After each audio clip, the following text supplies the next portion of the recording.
ॐ क्षमाभिरामं नयनाभिरामं गुणाभिरामं वचनाभिरामं विश्वप्रणामं कतभक्तकामं श्रीरामचन्द्रं सततं Namami. To answer the question of whether Rama is human or divine incarnation, one has to look into the text itself. Believers of all traditions strongly feel that Rama was an incarnation of Vishnu himself. No doubt, there is ample evidence for this in the text. The birth of Rama clearly had a purpose: to eliminate Ravana and his evil company.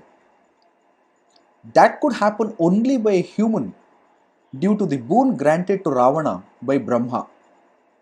Therefore, Vishnu had to take on the role of human, and that is clearly written in Ramayana. Believers and traditional commentators also point to various other instances in Ramayana to show that he is an Avatar Purusha.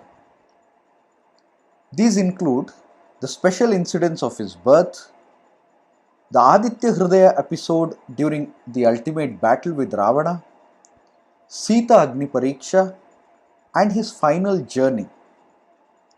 They also point that during the episodes of Ahalya and Shabari, the glimpses of his godhood can be seen.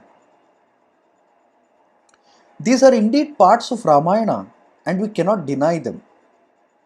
But accepting Rama purely as divine incarnate will rob us from appreciating the beauty of the poem.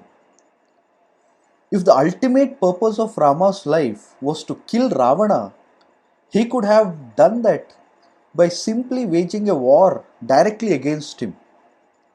There was no need for him to wander in the forest for 14 years, get separated from his wife, and suffer immense difficulties throughout in his life.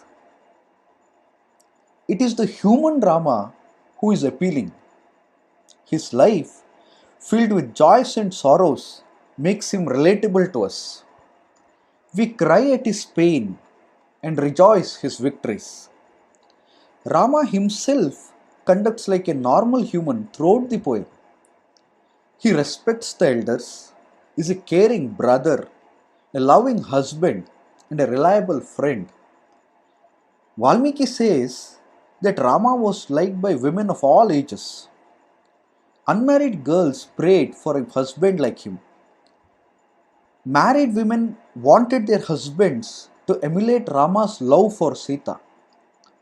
Older women liked Rama because he respected all wives of his father in equal measure. Like the film analyst of this day, Valmiki knew a character would be hit if women like it. Then what about God Rama, the Rama whom we worship and pray every day? Can we reduce him to a mere mortal like us? How can we expect that he will answer our prayers if he is like one of us? The answer to this is quite straightforward. Rama can be considered as a godhead and offered our prayers. There is nothing wrong in this belief. But in the poem of Ramayana, he is better appreciated as human. And a perfect human like Rama is no short than God. Yes, he is like us, but he is a better version of ourselves. He is a role model for us. He shows the possibility of human life. In that sense, he shows how little we achieve in our lives despite having the immense possibilities within us. His sufferings should make us forget ours. If a divine incarnate like himself can get into so many troubles and still overcome them with his limitations as human, why can't we? Human life is considered by many as limited.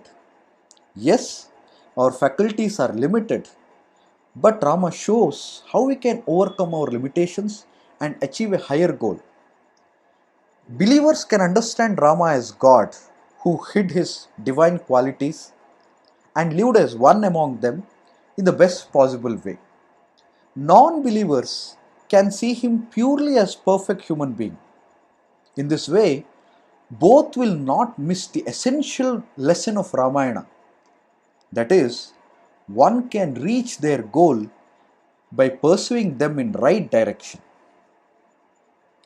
स्वस्ति प्रजाभ्यां परिपालयन्तां न्यायेन मार्गेण महिं महिषाः गोब्राह्मणेभ्यः शुभमस्तु नित्यं लोकाः समस्ताः सुखिनो भवन्तु।